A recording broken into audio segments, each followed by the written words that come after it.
You're listening to Seen from the Inside. I'm your host, Neha Nagandhi. Today in studio with us, we have Grammy award-winning record producer, actor, philanthropist, and rapper David Banner in studio. He recently released a new album called The God Box, which debuted in the top 10 of iTunes. Welcome, David, to our studio. It was actually number one on the rap charts. Oh my God. We want to be clear. We do want to be clear. We want to be clear. And I always say this, you can't believe everything you read on the internet. So, okay, it debuted number one on the rap charts. And I think I don't remember, it was in the top 10. Top 10 overall. Yeah. Okay, so I had part of it correct. Part of it correct. Okay. You were going down the right path. Right.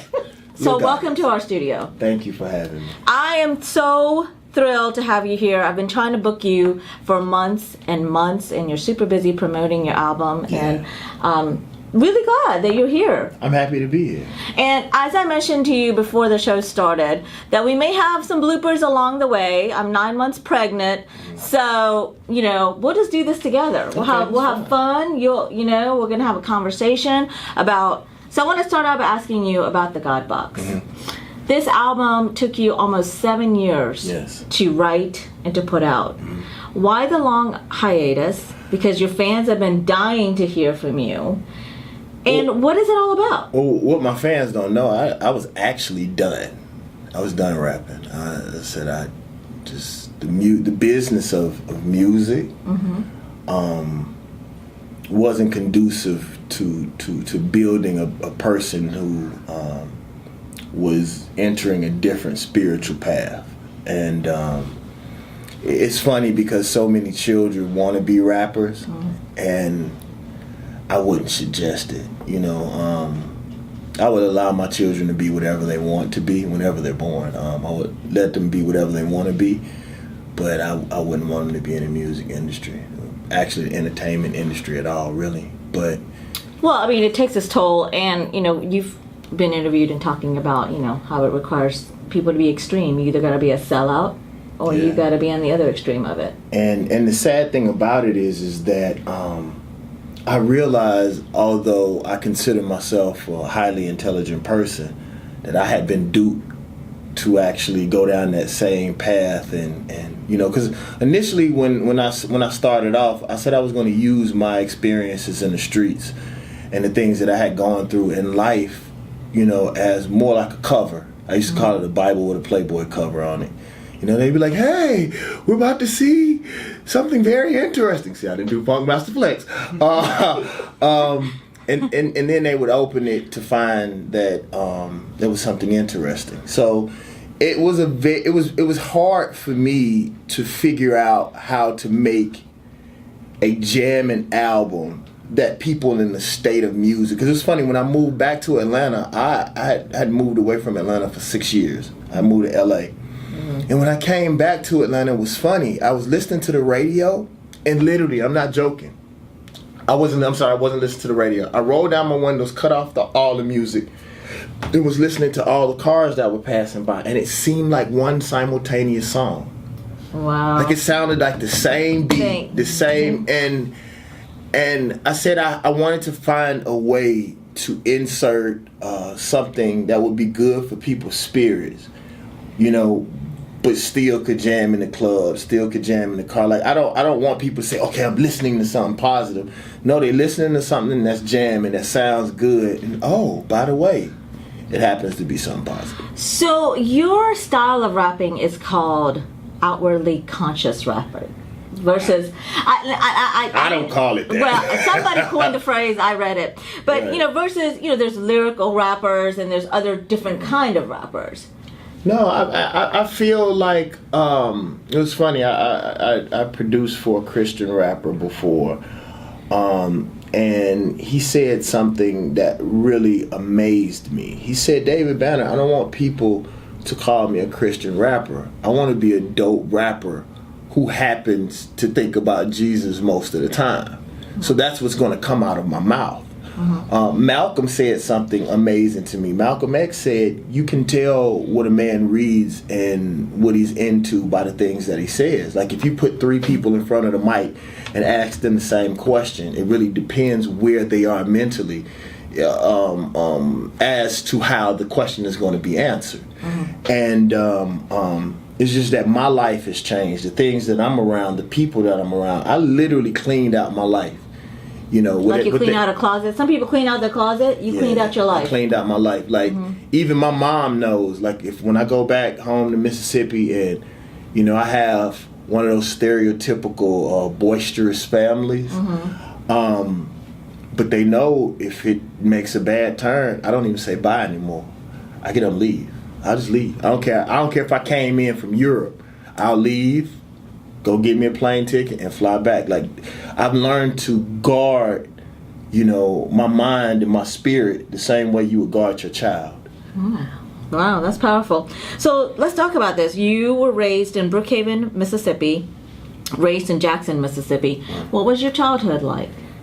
I wouldn't say that my childhood was much different from anybody else. I just had a cousin that moved from the north and decided he wanted to be a blues DJ. So he dumped all of these amazing records like Stetson, Sonic, Mantronics, groups, Tila Rock, groups you wouldn't even hear of or people talk about or a lot of rappers wouldn't even know about. And you know, during that same time is when Jackson, Mississippi started becoming one of the murder capitals of the United States. And one thing that differs with Jackson, Mississippi than most very violent places is that, you know, in the South, when you have, you know, places that rank that high, we can't hide from situations because it's such a small community. So there's only a certain amount of high schools, a certain amount of clubs. You know, you're going to bump into somebody every week, whereas if you stay in a big city like LA, you know, you can miss your enemy for a month. You know what I'm saying? Right. Like, no, we're not going to go a week without seeing somebody that we know that's on the other side. So hip hop ended up being an escape for me.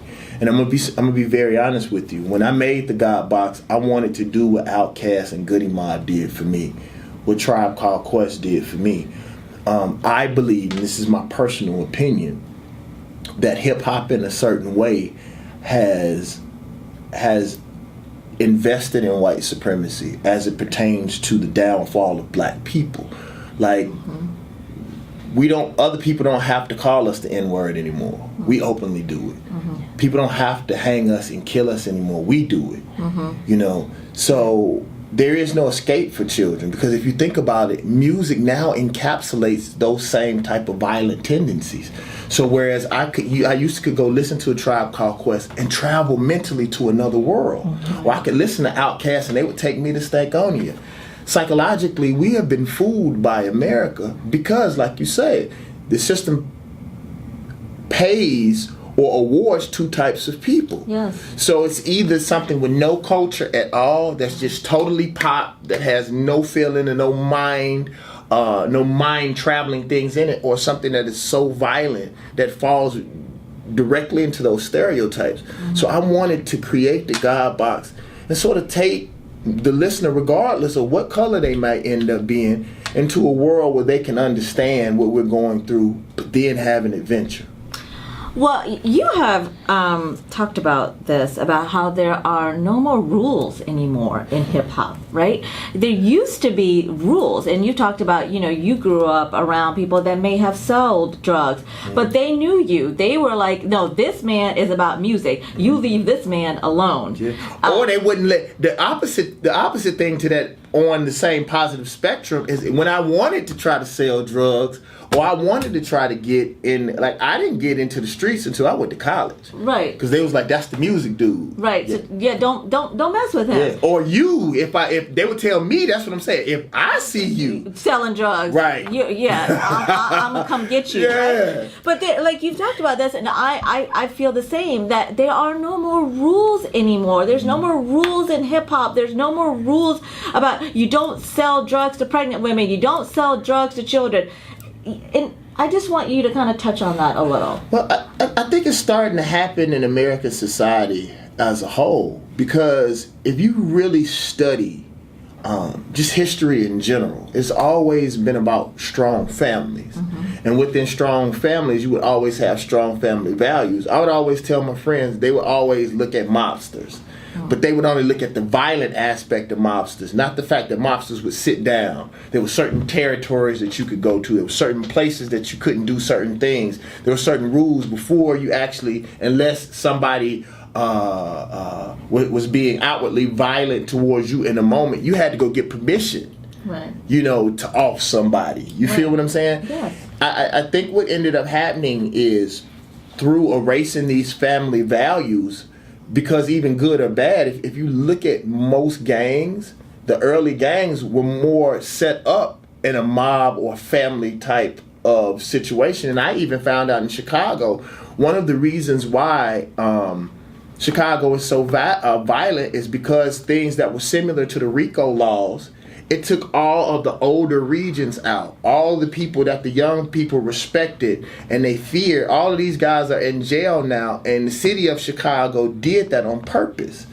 So you have these kids just out here with no guidance and really no elder family members. And no rules to live by. Exactly. Listen, we're going to have to take a short break, and we're going to come back, and we're going to talk about how David Banner went to an HBCU, which is a historically black college or university, which is called the Southern University, and then we're going to get into his foundation, which is the Banner Foundation, used to be called Heal the Hood. We'll be right. Welcome back. You're listening to Seen from the Inside. I'm your host, Neha Nagandhi. Today in studio, we have David Banner, who is a Grammy Award-winning record producer, a philanthropist, actor, rapper, social activist, and I can go on and on.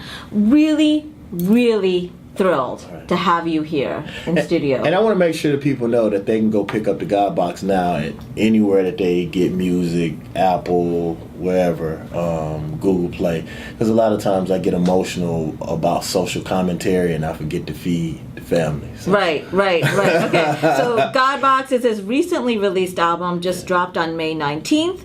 And like he said, you can download it on any of your favorite sources or you can pick it up through your website, right? Okay. Yeah, okay. Right? Okay. All right, there you go. There's plugs for the God Box. Right. Okay, I want to talk about how you went to an HBCU called Southern University. It's in Louisiana. And you've talked about HBCUs and the fact that HBCUs are teaching Americans how to assimilate. Right. And I want to talk about this because my background is Indian. And as an Indian person living in the United States of America, we are taught to assimilate. And when I heard you speak about this in an interview, it really connected with me because this whole aspect of assimilation is so important to me. And it has come to a point sometimes, whereas now that I have a son and I'm about to have my second child, that what does that really mean, and what does it mean to hold on to your culture but yet be a part of the melting pot that is the United States of America? Well, see, the thing is that the thing that America won't admit is that anybody without heavy melanin traces are able to come in and outwardly practice their holidays, and they're accepted and they're loved. And I give you an example. I created inside of the special edition God Box, I created a flag. So in front of my house is the flag that I created. Yeah. And it's so funny when most people hear that I consider myself a revolutionary or I believe in black power, the first thing that they think is that, oh, David Banner hates white people. Right. My godson is white. Right. I mean, and just because I love black people and I know the history of what happened to my people and I don't want it to happen again, doesn't mean that I hate anybody. And it's just sad that it's all people feel threatened when someone loves themselves. Right. And I even tell people all the time. I said, I can tell in a lot of cases that when people don't love themselves. Like I can look at the way that we wear our hair. I could look at the things that we celebrate, the things that we look at, even the fact that in a lot of cases, especially as it pertains to black people in America, we are one of the few subsections of people on this earth that believes that God doesn't look like them. What a point. And think about what that does to, and you know how religious we are. Yes. So imagine what that does to a child's self-esteem. Yes. I was telling somebody this, and we got to hurry because you and I talk all day. Yes. I think about this because I do something that's called a God Box Lecture Series. And I remember somebody literally coming to tears. I said, think about every God complex in America. It's white. Jesus is white, Superman is white, Spider-Man is white, Wonder Woman is white. And it's like when a child looks at themselves, if they are spiritual or religious, they compare themselves to God. And if God doesn't look like them, that's a problem. I even in some of my deeper research, because if I don't subscribe to any religion, but if I would have, it would have been Buddhism. Okay. And I look at the early pictures of Buddha, looks like Biggie Smalls. Yes. Looks like Big. No, I'm serious, baby.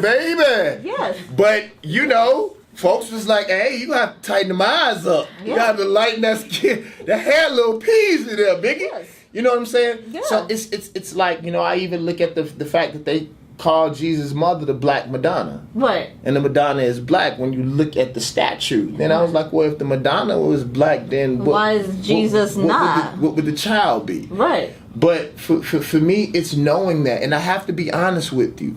Once I started studying my history, it made me a stronger person. It liberated me in the fact that, and this is amazing. Once I even found that black people existed over 100,000 years before the chapter in the Bible where they said that Adam and Eve, like if you pick up the science notes and look at when they found the first black person on this earth, and then you look at the dates that they have in the Bible with Adam and Eve, we literally existed over 100,000 years before that. And that's powerful in context to who we are. Right. And I mean, well, you've talked about this, we've got to get people and, Hold on, let me say something real quick. And the sad part is that we go to HBCUs because I have to learn to start answering questions. Because I'm like Shaq, I say what I want. Back in the day, Shaq, they used to ask Shaq, what color is the wall? Make sure you drink Pepsi. I do the same thing. But the thing that I want to say is the fact that you have something that's a historically black college. And think about this. Because I went to Southern University in Baton Rouge. LSU was across the street. LSU doesn't train their white children to go and work for black people. Right. They don't. But black colleges always take their best and their bright and send them to white corporations. Absolutely. They never teach them to build their own businesses. Not that anything is ever wrong with that, but that is not the mission statement. Our mission statement is to literally brainwash our children. Or assimilate. Another word to call that is assimilation, folks. And socialization. Yes, that is what it's called. Because we could talk about this forever, but I went through. I like you. Thank you. I do. I like you too. But I went through it. I went through it, and let me just tell you, and maybe you'll agree, it's painful because you lose a part of your soul when you assimilate. That is the truth, you guys. And you've said this, David Banner, and I say this about my culture too, is that whether you're a black person or an Indian person or a Latino person, whatever you identify as, you've got to learn to love yourself for who you are and understand who that is in relevance to culture and society today. Would you agree with that? Yes, I would. You mind if I drop something somewhat spiritual? No, please. Okay, so this is what I learned, or what I believe. I believe that God gave us similar powers, or we have the same similar powers. Like they say, God spoke the world into fruition. Our words are powerful. You have to think of something, then you have the power. Imagine thinking of something that doesn't exist on the earth. Like that didn't exist. I thought of it, and I have God-like powers to make the God box manifest. So, I was reading a book that's called As a Man Thinketh. And in this book, he said something that was so powerful, and I'm paraphrasing. He said there were two men. This is how powerful the brain is. One thought he was nothing, one thought he was everything. Guess what? They're both right. Because if you have the power to shape and mold the earth, you are exactly what you think you are. So think about these young kids who don't believe that they're good enough because they don't look like the picture of their God. Yep. So that within itself, when you look at somebody, because I teach black children, if we taught our children that they were gods, then maybe they would think they were gods. And if they thought they were gods, maybe they would act like gods. And if they acted like gods, maybe someone would treat them like gods. So if I look at another person and I see God in them, it is impossible for me to kill that person. But we have so much power in ourselves that if we don't see God, then it's easy for them to annihilate themselves. I.e., black violence. Right. I.e. black violence, and we can go on from there. Yeah. Okay, listen, before we go to break, I want to talk to you about Heal the Hood, or which is now called the Banner Foundation. Right. It started because of Hurricane Katrina. You wanted to help out some of the victims in the underprivileged community. We have a very, very short time. Tell us why you started the foundation. Okay, originally Heal the Hood was supposed to be an organization. It actually started right before Katrina, and it was going to be where my idea was to start a small business, something like a Dave and Buster's, something that kids could enjoy. Then through spending money in entertainment, then we would take it and buy one house, then buy another house, then build another business, similar to that, and then sort of heal our own hood, slowly house by house, business by business. Katrina hit, and the whole mission statement changed to helping impoverished people because something happened, and I'm going to be very honest. Red Cross was taking the stuff from the hood and taking it out the white folks side of town. Like the kids came and showed me. Like I used my tour bus to transport people to safety and to transport supplies. Little kids from the hood say, David Banner, they taking the water out of your truck, putting it in the truck, taking it to the other side of town. Then I started noticing how Red Cross was setting up stuff on the other side of the tracks, and black people had to walk 2, 3, 4 miles to the other side of the tracks to get relief. So I realized that, and I stopped taking it personal, that it is our responsibility to take care of ourselves. But then a harsh reality hit me. Then I realized after, which sent me through a depression, I don't know how to run a non-for-profit. I was running a non-for-profit and almost got in trouble because I didn't know the proper laws. Right. Then Heal the Hood sort of turned into a conduit. I found that they are good, rich people.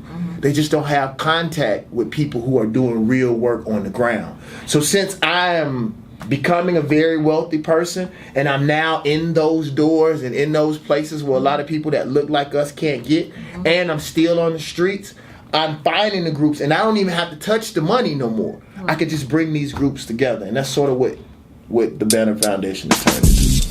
Okay, well there you go. We're going to take a short break. Welcome back. You're listening to Seen from the Inside. I'm your host, Neha Nagandhi. Today in studio with us, we have David Banner. Now, I've introduced him a couple of times, and if you don't know who he is by now, you need to Google him. This man is, your nickname? I have a nickname for you. What's that, Neha? Professor.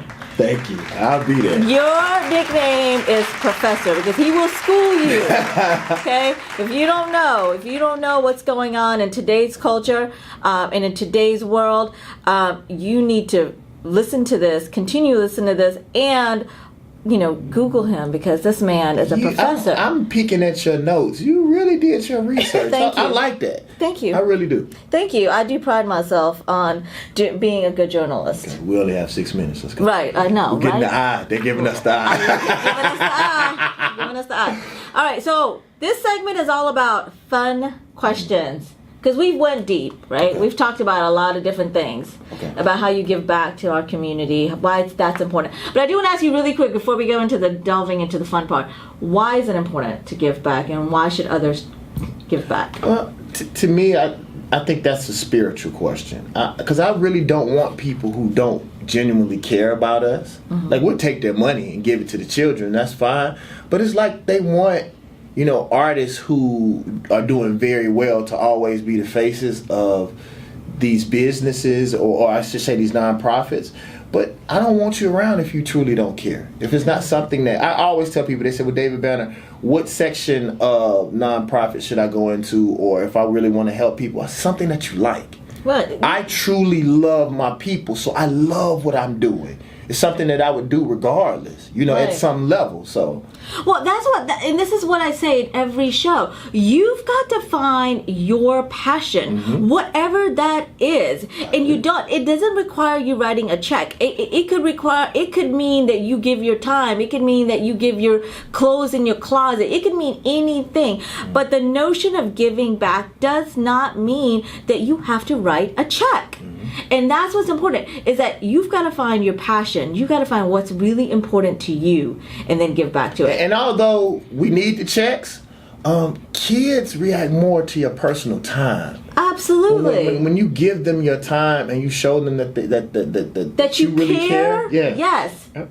That's what matters. Okay? So if giving back for you means you want to help out the Banner Foundation, then find David Banner Foundation on the website. What's your website? I'm sorry, I don't know it. Oh my goodness. I'm sorry. Excuse me. As far as the foundation is concerned, it is you can either go to one or two places. You can go to Heal the Hood. Okay. Or you can go to the Banner Foundation. Okay, so check it out. If that's something that you want to help out with, help out the kids, or help out David Banner's Foundation, that's where you go. Okay, it is now time for fun questions. Okay? All right, you have to say the first thing that comes to the top of your mind. Here we go. If you could work with anybody, dead or alive, who would it be? Is this a music question or in general? I guess it's a music question. Prince. Oh, nice. Okay, what's the last book you read? I'm reading right now, again, probably for the fourth time, As a Man Thinketh by James Allen. Okay. Your idea of a romantic date is? Being spontaneous, just whatever. I was out on a date one time, and we were at this really classy restaurant, and the pool was closed, and I looked over at the girl and said, let's go jump in the pool with all our clothes on.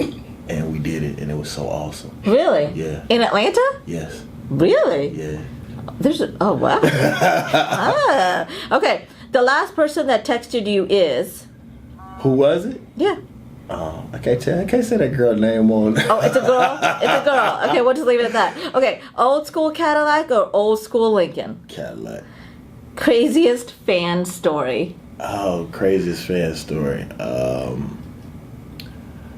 This girl wrote me a book in invisible ink, and she showed up at my dad's funeral and was hugging my mother, and I had to threaten to kill her. What? Okay, that's crazy to the extreme. Okay, yeah. All right. Okay, I'm sure there's a lot of stories behind that. We just don't have time for it. Okay. What's your favorite UGK song? Front, back, side to side. Okay. David Banner. Thank you. Thank you so much. What's the murder story a little bit too? I see everybody in the studio. Yeah, everybody went stone silent after that. Yeah. I was like, okay. That happened. Listen, David Banner, Heal the Hood Foundation, now known as the Banner Foundation. Please continue to do all the good that you do and spill the knowledge that you have. If you guys go download the God Box. It's so important that you guys go check it out. Before every song, there's a little introduction, a little social active voice in there that you've got to listen to, and you've got to understand where we are in the world and where we are living. And if you go to any of the websites, I just thought about the both of the sites are being updated. If you have a problem getting to the sites, just email us at bringdavidbannertospeak@gmail.com. There you go. They're giving you his email address. There you go. Now, if you don't get in touch with this man, then I don't know what to tell you. Thank you so much. Get more Inside Scoop by following us on social media. On Facebook and Instagram, we're at Seen from the Inside. That's SEEN from the inside.